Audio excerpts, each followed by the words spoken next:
सबक नंबर 2, इंतखाबी अमल। इंतखाबी अमल एक ऐसा अमल है जो हम बरसों से जो देखते आ रहे हैं, और मुख्तलिफ़ इलेक्शंस के दौरान जो है इंतखाबी अमल को हम अपनी आँखों से उसका मुशाहदा कर रहे हैं, उसका तजुर्बा भी कर रहे हैं और देख भी रहे हैं कि इंतखाबी अमल कैसे होता है। लेकिन इसके बावजूद आप इसको मज़ीद अच्छे ढंग से जो है इस सबक के ज़रिए समझ सकते हैं। कैसे? देखिए, भारत ने जमहूरियत की सिमत में जब जो पेशरफ्त की थी, उसमें इंतखाबात इलेक्शन का एक बहुत बड़ा हाथ है। हमारा मुल्क जब आज़ाद हुआ 1947 में, उसके बाद जो है हमारे मुल्क में एक नया कानून, नया दस्तूर जो है नाफिज हुआ, और दस्तूर के नाफिज होने के बाद जो है इलेक्शन मुनक्किद किए गए।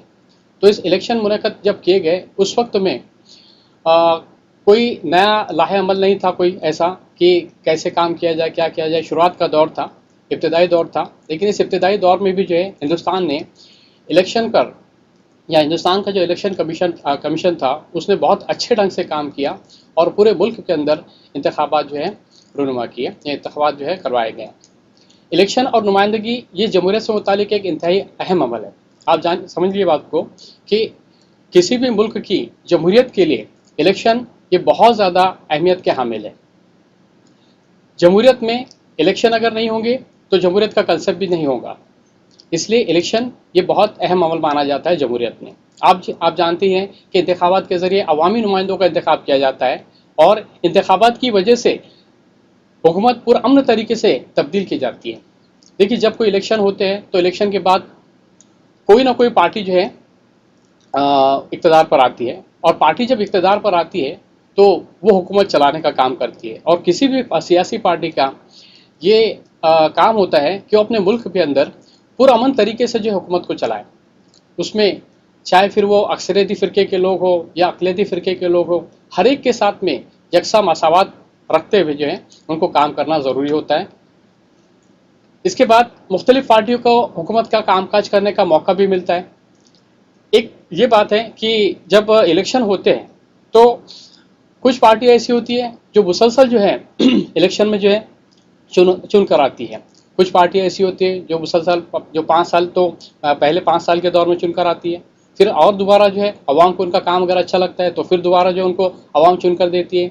10 साल का वक्फ़ा, 15 साल का वक्फ़ा, 20 साल, 30 साल, जितनी भी, यानी हुकूमत जितना अच्छे ढंग से काम करती रहेंगी, अवाम उनको क्या करेंगी, दोबारा जो है अपने हुकूमत करने का उनको मौका देती है ना। हुकूमत की पॉलिसी में हमेशा जो है तब्दीली आती रहती है। ये भी एक बात है कि हुकूमत जो है हमेशा कभी ना कभी अपनी पॉलिसियों को क्या करती है, तब्दील करते रहती है ना। जैसे आपको पता है कि हिंदुस्तान में सबसे पहले जो कांग्रेस जब इक़्तिदार पर आई, तो कांग्रेस ने तकरीबन जो है 25 से 30 साल तक जो है 1975 तक, 75-76 तक जो है हुकूमत की। उसके बाद फिर दूसरी जो पार्टी है वो पार्टी इक़्तिदार पर आई, लेकिन फिर से दोबारा जो है अपने अवाम ने जो है कांग्रेस को चुन कर दिया और वो इक़्तिदार पर आई। तो इस तरह से हुकूमत की पॉलिसियाँ जो है तब्दील होती रहती है, और समाजी ज़िंदगी के अंदर भी जो है इनका एक अहम रोल होता है। हमारी दिली ख्वाहिश होती है कि हम जिस नुमाइंदे का इंतखाब करें वो फ़ाल, ईमानदार, काबिल एतबार, अवामी राय का एहतराम करने वाला हो। देखिए, अवाम की हमेशा से ये ख्वाहिश होती है कि नुमाइंदा ऐसा हो जो अवाम की ख्वाहिशात पर पूरा उतरने वाला हो। अगर नुमाइंदा अच्छे ढंग से काम करने वाला हुआ तो अवाम के मुतालबात और ख्वाहिशात जो है वो पूरे कर सकता है, क्योंकि अवाम उसको एक भरोसे के साथ ये चुन कर देती है। इसलिए किसी भी नुमाइंदे का फ़ाल होना, एक्टिव होना ये बहुत ज़रूरी है। साथ ही साथ जो है काबिल एतबार भी हो। अवाम ने जिस मकसद के तहत उसको चुन कर दिया था, उस मकसद की जो है उस मकसद को पूरा करने वाला जो है होना चाहिए। तीसरी बात इसके अंदर कि अवामी राय का एहतराम भी करने वाला हो, कि अवाम अगर उसे कोई अपने राय दे रही है, अवाम उसे कोई मशवरा दे रही है, तो वो अवाम के मशवरों को सुने, ना कि अपनी चलाए, ना कि जो है अपने फैसले जो अवाम पर ला दे, ऐसा ना हो, है ना। इसलिए याद रखिए आप, नुमाइंदे जो होते हैं वो हमेशा अवाम की फलाह और बहबूदी के ही फैसले जो है लेने वाले होते हैं, और ऐसे नुमाइंदे ही आने वाले इलेक्शन में भी जो है अवाम की तरफ से दोबारा चुने जाते हैं। या ऐसी पार्टियां भी जो है अवाम की हक में काम करने वाली जो पार्टियां होती हैं, वो आने वाले इंतखाबात के अंदर जो है चुनी जाती है। हम जिस इंतखाबी अमल के ज़रिए उन्हें मुंतखब करते हैं, वो इंतखाबी अमल भी आज़ादाना, मुनसिफाना और काबिल एतबार होना चाहिए। ये इसके अंदर बताएगा आपको कि कोई भी इलेक्शन वो किसी भी जो है अपने दबाव में या प्रेशर में नहीं होने चाहिए।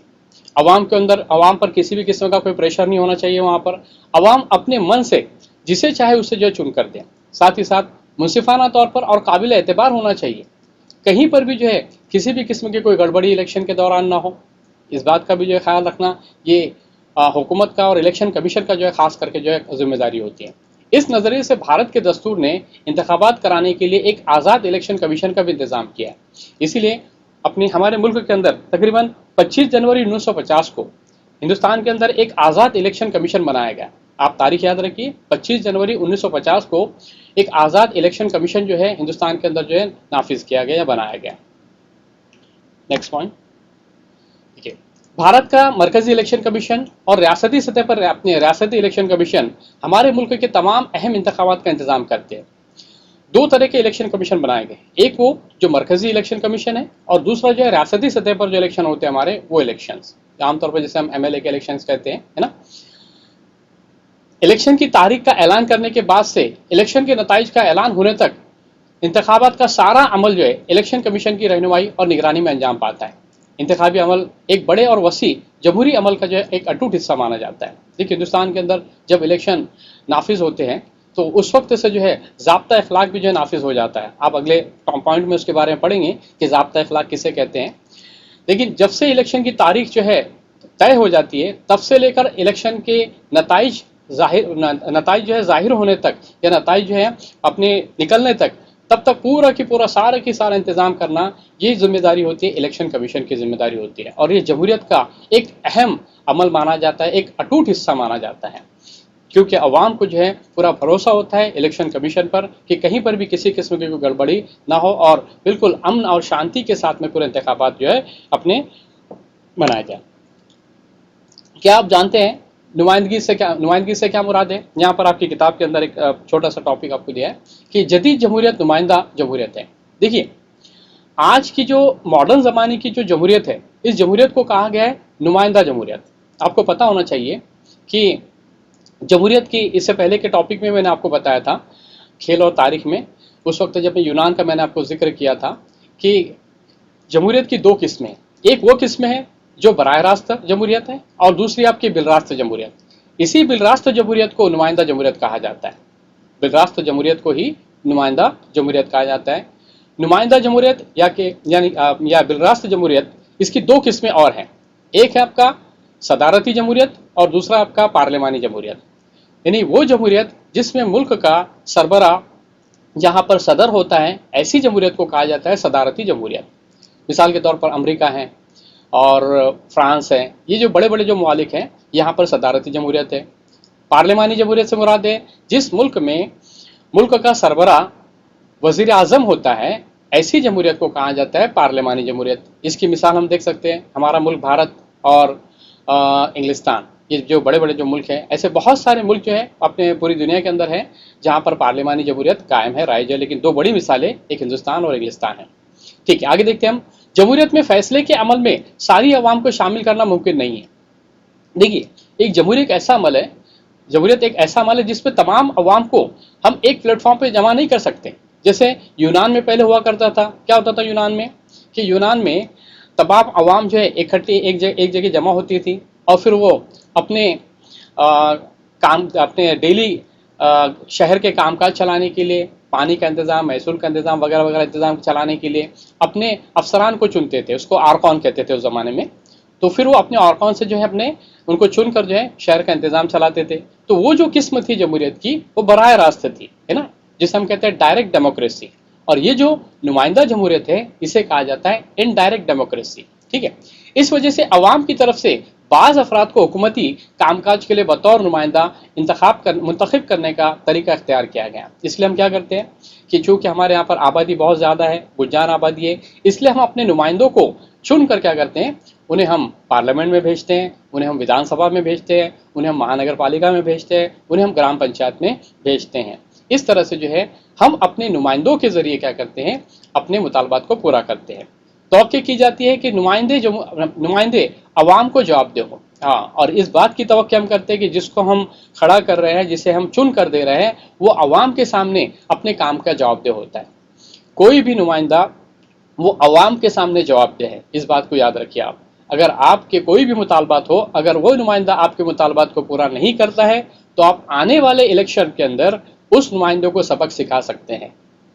अवामी फलाह व बहबूद को फोकियत देकर हुकूमती कामकाज अंजाम दे। नुमाइंदे का काम ये होता है कि सबसे पहले तो अवामी फलाह के कामों को, अपने फलाह व बहबूद के कामों को फोकियत दे। अवाम के जो भी मुतालबात हो उनको सबसे पहले वो पूरा करे, और इस तरह से जो है हुकूमती कामकाज को अंजाम दे। ये जिम्मेदारी होती है एक नुमाइंदे की। अच्छा, इस सबक में हम इलेक्शन कमीशन की साख्त के बारे में, फ़राइज़ और किरदार के बारे में मालूमात हासिल करेंगे, और इंतखाबी अमल में जिन इस्लाहात की ज़रूरत है उन पर भी जो है गुफ्तगू करेंगे। इस सबक में आपको देखना में कि क्या है इलेक्शन कमीशन के फ़राइज़, साख्त और किरदार। Next point, election commission. Bharat में इंतखाबी अमल का मरकज़ ये इलेक्शन कमीशन है ना। हम सभी जानते हैं कि इलेक्शन कमीशन ये सबसे अहम जो है अपने मरकज़ माना जाता है अपने इंतखाबी अमल का। दस्तूर हिंद की दफ़ा 324 की रूह से एक खुद मुख्तार निज़ाम तश्कील दिया गया। देखिए, इलेक्शन कमीशन एक ऐसा निज़ाम है जो खुद मुख्तार है, वो किसी के अंडर प्रेशर में नहीं है ना।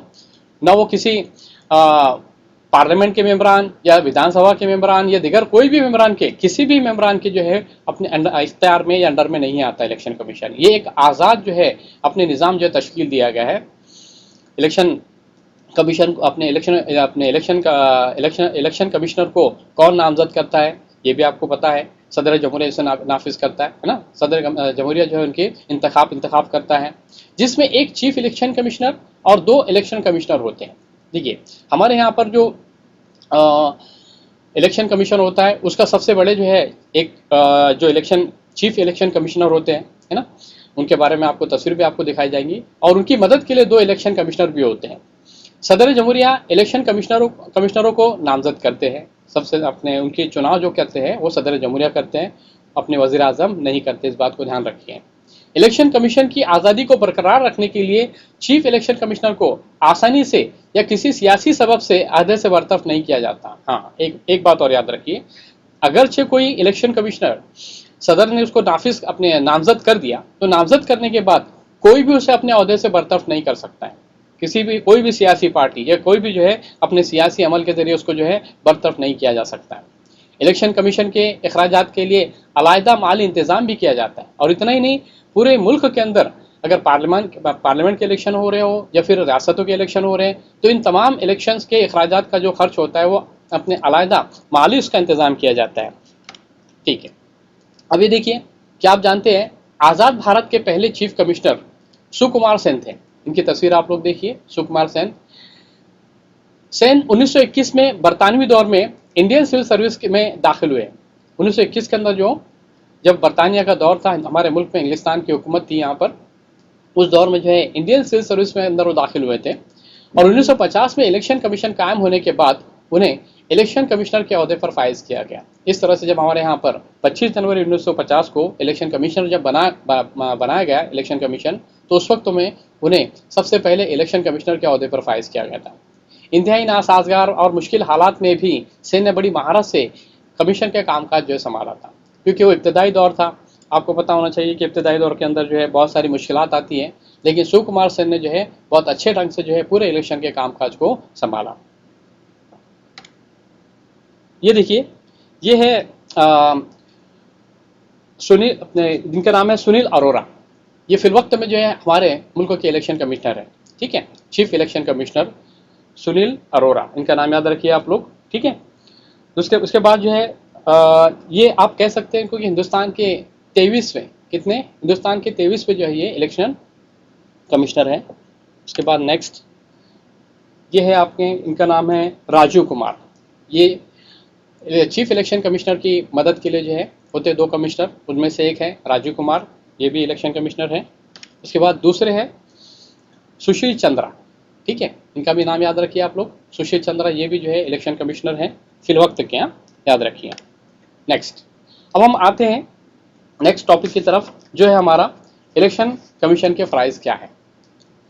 पहला फ़राइज़, राय दहिंदगान की फहरिस्त या वोटर लिस्ट तैयार करना।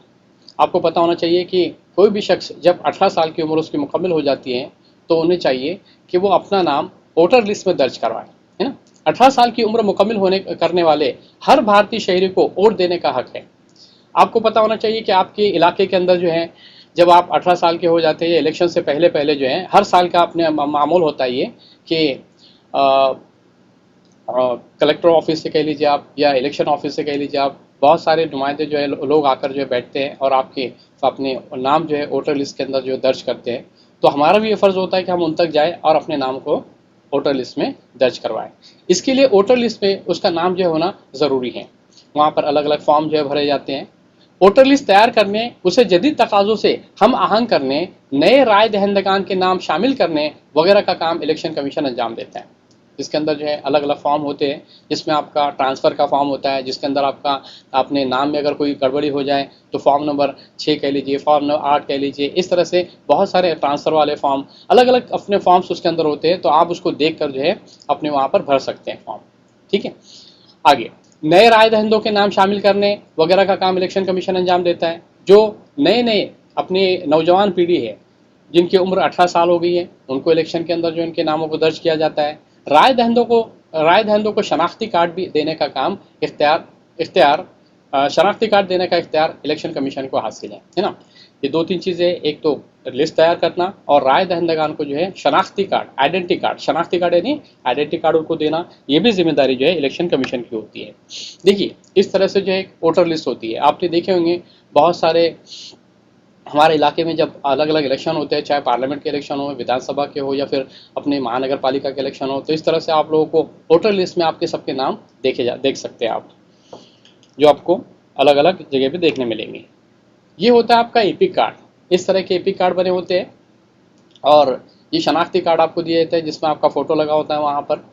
पहले जो पुराना शनाख्ती कार्ड इस तरह से आप लेफ्ट साइड में देख रहे हैं, फिर नया जो शनाख्ती कार्ड अभी जो बन रहा है आप लोगों का, वो इस तरह से जो है अपने नया शनाख्ती कार्ड बन रहा है, जिसके अंदर वहाँ पर आपको बताया गया है। नेक्स्ट, ये भी जो है एक शनाख्ती कार्ड की जो है अपने एक पिक्चर देख सकते हैं आप लोग। नेक्स्ट, चलिए अब हम देखते हैं, क्या आप जानते हैं राय दहिंदगान के इंदराज के लिए राय दहिंदगान मुहिम, बेदारी मुहिम चलाई जाती है। इस सिलसिले में कौमी यौम राय दहिंदगान मनाया जाता है।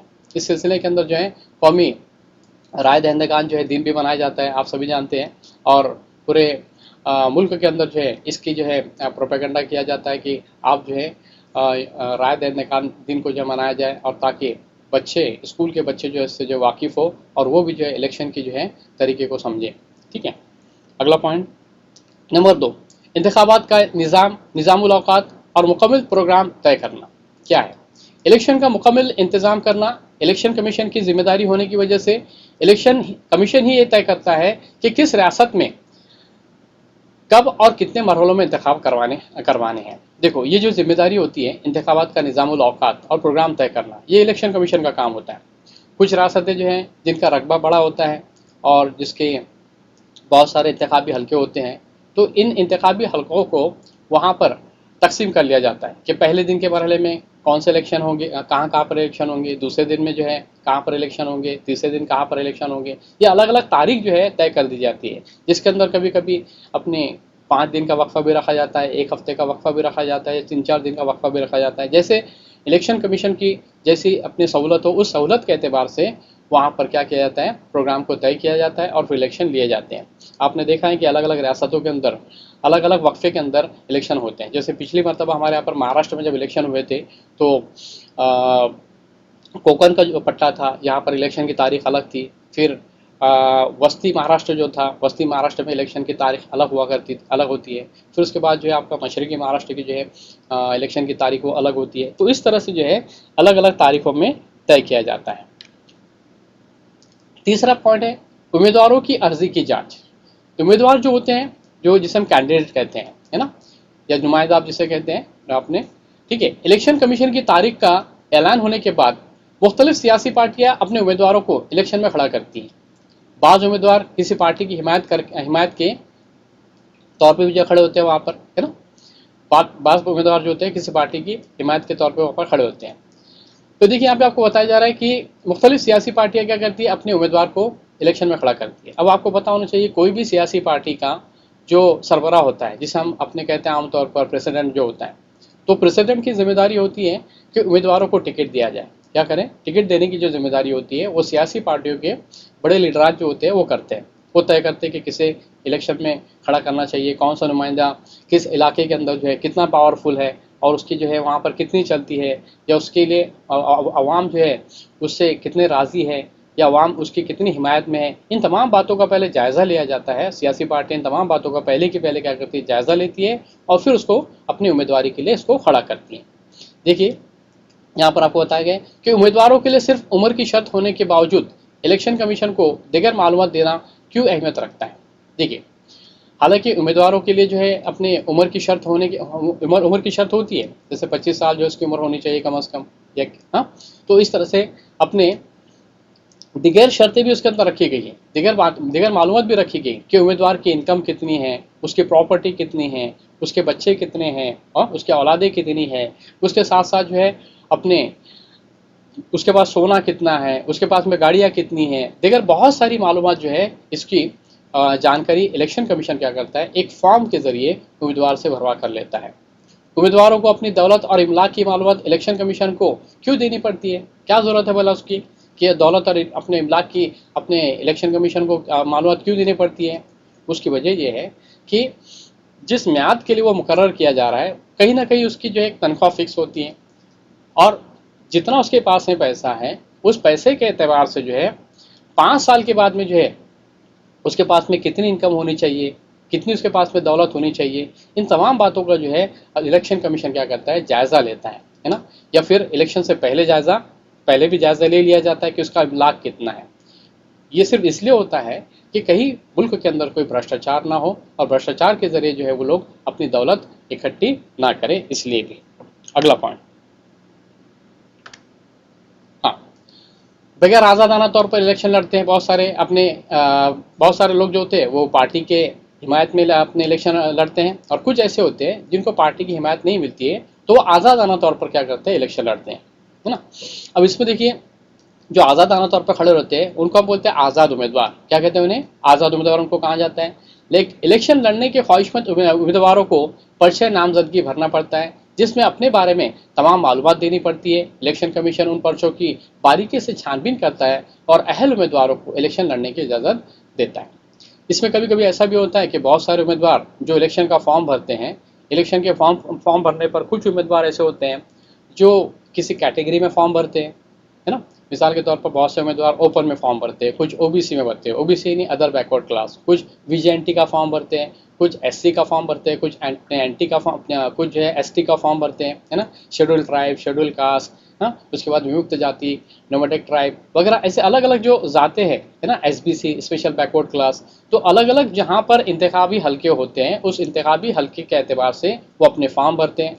अगरचे उनके पास में वो कास्ट सर्टिफिकेट मौजूद है तो वो उसके अहल होते हैं, अगर कास्ट सर्टिफिकेट अवेलेबल ना हो, उनके पास में मौजूद ना हो, तो फिर वो ना अहल हो जाते हैं। या फिर जिन उम्मीदवारों की औलादें ज़्यादा होती है, 2 से ज़ायद होती हैं, तो वो भी जो है उस प्रोसेस से खारिज हो जाते हैं। इलेक्शन की नामजदगी जो पर्चा होता है उससे उनका नाम खारिज हो जाता है। तो वहाँ पर बहुत सारी चीज़ों के जो है कुछ अपने ज़ाब्ते बनाए गए हैं, उन ज़ाब्तों को अगर वो उम्मीदवार पूरा करता है तो फिर जो है उसका फॉर्म जो है आगे बढ़ जाता है, या फिर उसकी छानबीन अपने होकर जो है वो उम्मीदवार जो है इलेक्शन लड़ने के काबिल हो जाता है। चौथा पॉइंट देख लीजिए कि सियासी पार्टियों को मंजूरी देना। हमारे मुल्क में कसीर पार्टी निज़ाम राइज है। आज देखिए हमारे मुल्क के अंदर बहुत सारी पार्टियाँ हैं जिसके बारे में हमने सियासी पार्टियों के अंदर जो है पूरा पढ़ चुके हैं कि कितने किस्म के पार्टियाँ हैं, कौमी पार्टियाँ कौन कौन सी है, रियासती पार्टियाँ कौन सी है, या इलाकाई पार्टियाँ जिसे हम कहते हैं वो कौन सी पार्टियाँ है ना। इसके बारे में हम इसके बारे में तफसील से हम पढ़ चुके हैं। नई नई पार्टियां बनती रहती है हमारे मुल्क के अंदर, बहुत सारी नई नई पार्टियां आए दिन जो है बन रही है और बनती रहती हैं, है ना। एक पार्टी टूट कर उसमें से नई पार्टी वजूद में आ जाती है। इसकी मिसाल भी हमने बहुत सारी देखी। कांग्रेस टूटी तो उसके बाद जो है राष्ट्रवादी कांग्रेस पार्टी बन गई और भी तृणमूल कांग्रेस बन गई। उसी तरह से जो है शिवसेना टूटी तो मनसे पार्टी बन गई। उसी तरह से जो है अपने कम्युनिस्ट पार्टी टूटी तो कम्युनिस्ट पार्टी मार्क्सवादी जो बन गई, है ना। अलग अलग पार्टियां जो है कभी कभी टूट जाती है कुछ इख्तलाफात की वजह से, तो नई पार्टी वजूद में आती है। इस तरह की तमाम पार्टियों के लिए इलेक्शन कमीशन की मंजूरी ज़रूरी है, और ये जितनी भी पार्टियां वजूद में आती है उसके लिए ज़रूरी है इलेक्शन कमीशन की मंजूरी। अब वो इलेक्शन की मंजूरी की क्या क्या शराइत हैं, ये भी हमने पिछले अपने सबक नंबर 3 के अंदर हमने देख चुके हैं कि उसकी कुछ शराइत दी गई है कि कुछ इलाकों के अंदर जो है अपने इलेक्शन के अंदर जो है कितने फीसद जो है उनको वोट मिलना चाहिए, ये तमाम बातें हम उसमें देख चुके हैं, है ना। आप एक मरतबा उसका अपने यादा कीजिए। इस तरह की तमाम पार्टियों के लिए इलेक्शन कमीशन की मंजूरी ज़रूरी है। किसी पार्टी की मंजूरी को ख़त्म करने का इख्तियार भी इलेक्शन कमीशन को हासिल है। देखिए, अगर कोई पार्टी किसी भी ज़ाब्ता अखलाक को अगर वो उस पर अमलावरी नहीं करती है तो इलेक्शन कमीशन को अपने कोई इख्तियार है कि वो उस पार्टी की मंजूरी को क्या करे, ख़त्म कर दे। इलेक्शन कमीशन सियासी पार्टियों को इंतखाबी निशान भी देता है। हर पार्टी का अपना एक इंतखाबी निशान होता है ना। क्योंकि इलेक्शन के दौरान जब कोई भी राय दहिंदा जब इलेक्शन के लिए जाता है, वोटिंग के लिए जब जाता है, तो बहुत से राय दहिंदा ऐसे होते हैं जो अनपढ़ होते हैं, जिन्हें पढ़ना लिखना नहीं आता। तो वो इस वक्त में उस निशान को देखकर क्या करते हैं, वो वोटिंग करते हैं। उस निशान को देखकर जो है वो अपनी राय दहिंदा क्या करता है, वोटिंग करता है। ठीक है, अगला पॉइंट, नेक्स्ट, पांचवी खसूसियत क्या है या पांचवी फ़राइज़ क्या है। देखिए, इलेक्शन से मुतालिक जो है तनाज़ात का हल करना। बहुत सारे जो है वक्त में कुछ तनाज़ात भी जो खड़े हो जाते हैं। इलेक्शन से मुतालिक कोई तनाज़ा अगर पैदा हो जाए तो उसे हल करना इलेक्शन कमीशन की जिम्मेदारी होती है।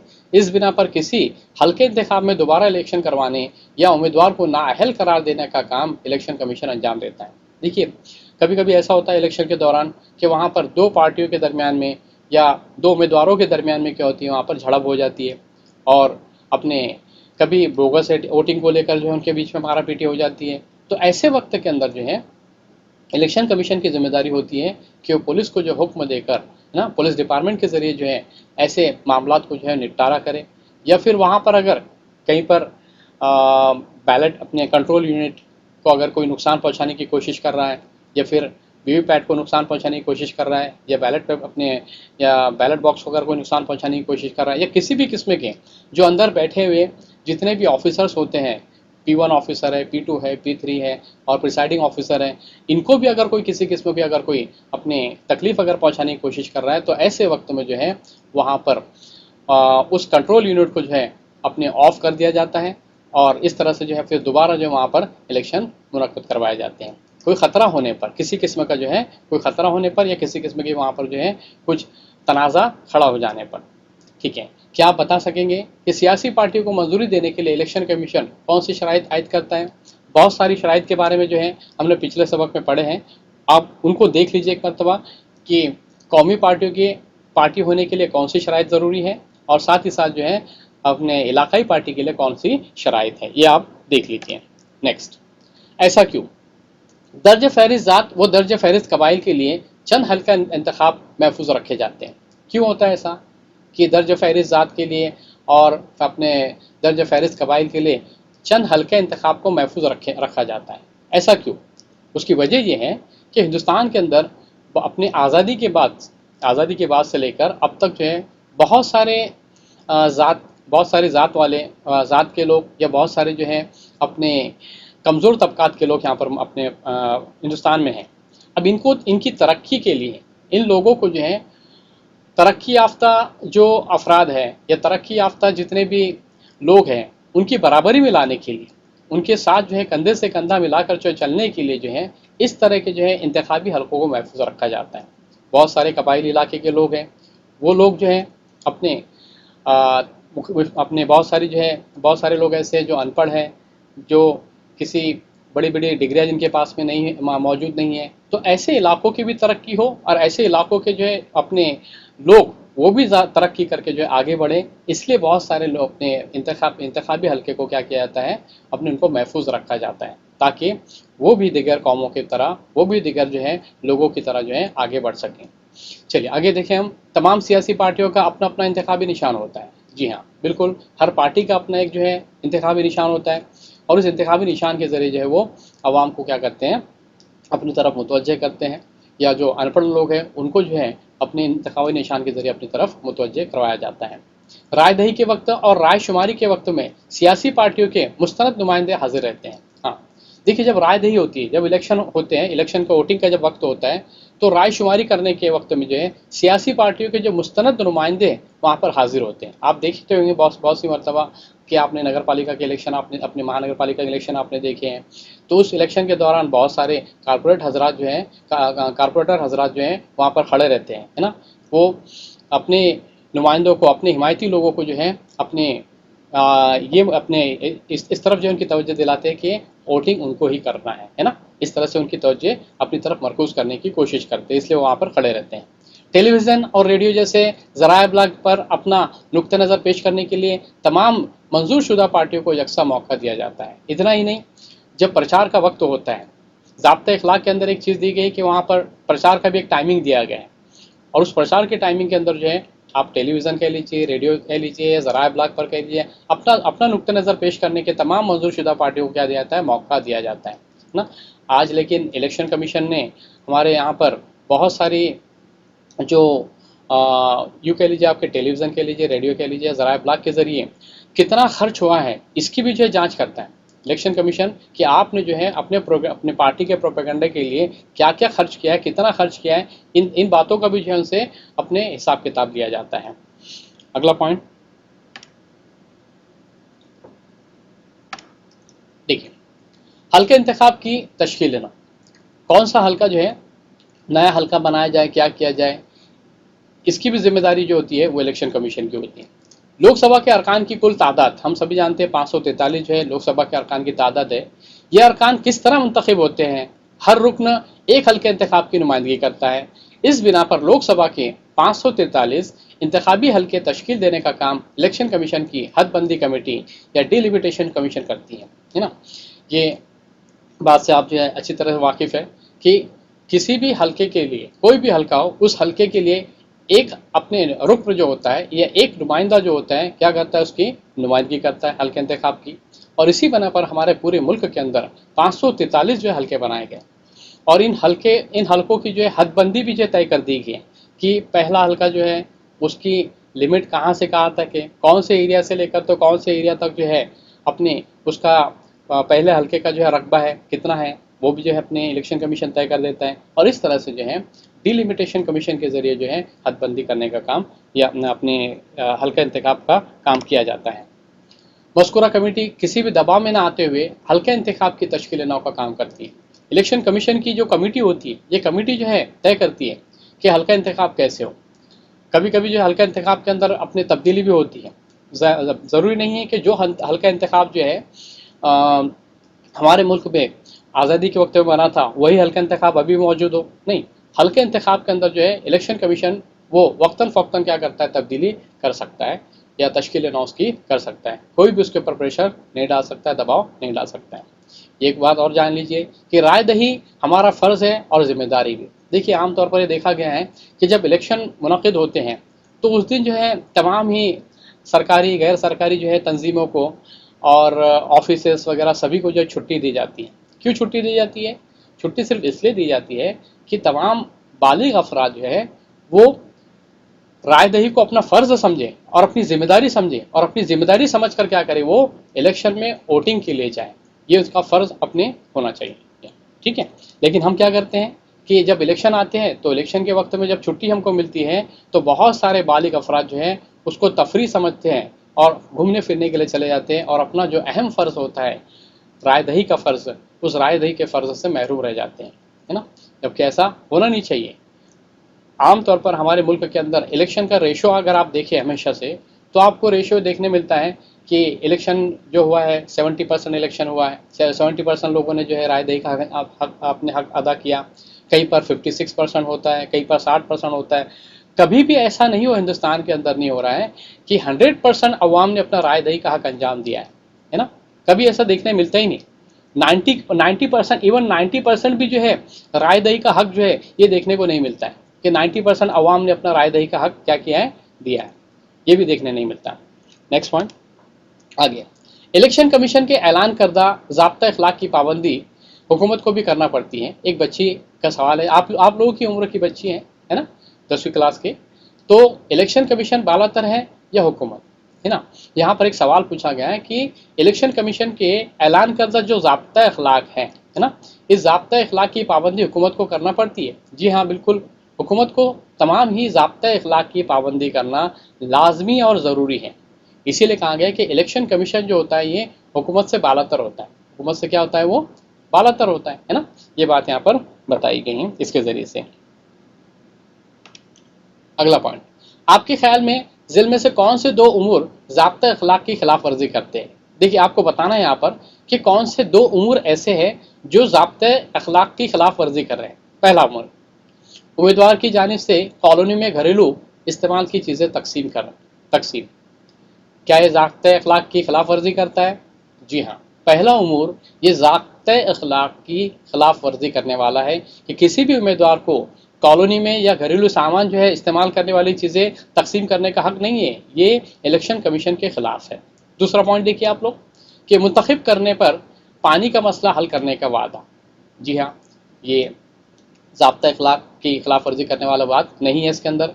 घर घर जाकर राय दहिंदगान से मुलाकात करना और वोट देने की दरख्वास्त करना, ठीक है, ये भी जो है ज़ाब्ता अखलाक में आता है। यहाँ पे अपने दूसरा पॉइंट और तीसरा पॉइंट ये आपका ज़ाब्ता अखलाक की खिलाफ वर्जी करने वाला नहीं है। चौथा पॉइंट देखिए आप, ज़ात और मजहब के नाम पर अपील करके हिमायत हासिल करना, ये बात जो है ज़ाब्ता अखलाक के खिलाफ है। कैसी है? ज़ाब्ता अखलाक के खिलाफ है। तो पहला और चौथा जो पॉइंट है ये पॉइंट ज़ाब्ता अखलाक की खिलाफ वर्जी करने वाला पॉइंट है। ठीक है, देखिए ज़ाब्ता अखलाक बराए राय दहिंदगान में आप कौन से उसूल और कानून शामिल करेंगे? ये आप लोगों को जो है एक सवाल आप लोगों के सामने दिया गया है कि ज़ाब्ता अखलाक बराए राय दहिंदगान में आप कौन से उसूल और कानून जो है शामिल करेंगे, और क्या क्या हो सकता है कि अपने जैसे आपको दो पॉइंट वहाँ पर दिए गए। इसमें अब आपको अपने मन से जो है बहुत सारे पॉइंट आपको तैयार करना है। अपनी कॉपियों के अंदर जो है आप लोग इस अमल को करेंगे। कम से कम हर बच्चे को चाहिए कि वो 5 जो है ज़ाब्ता अखलाक राय दहिंदगान की हैसियत से जो है अपने तैयार करें। ठीक है, जहन नशीन कीजिए। देखिए पहले हिमाचल प्रदेश के श्याम शरण नेगी भारत के पहले राय दहिंदा थे। 25 अक्टूबर 1951 को होने वाले लोकसभा इलेक्शन में उन्होंने अपना हक के राय दही इस्तेमाल किया था। ये वो पहले शख्स हैं हिंदुस्तान के जिन्होंने सबसे पहली मरतबा हिमाचल प्रदेश के अंदर क्या किया था, उन्होंने अपने हक को इस्तेमाल किया था, राय दही के हक को उन्होंने इस्तेमाल किया था। हिमाचल प्रदेश के, इनका नाम याद रखिए आप लोग। ये आपको एग्ज़ाम के अंदर भी आपको 2 मार्क्स के लिए सवाल कभी कभी आपको पूछा जाता है, या फिर कभी आपको खाली जगह के अंदर भी ये सवाल आपको आता है। हाँ, इस तरह से आप जो है अपने इस सबक को जो है अभी हमने यहाँ तक पढ़ा है। इंशाल्लाह बाकी का जो सबक है हम अगले पीरियड में इसको मुकम्मल करेंगे। बहुत बहुत शुक्रिया, जज़ाकल्लाह।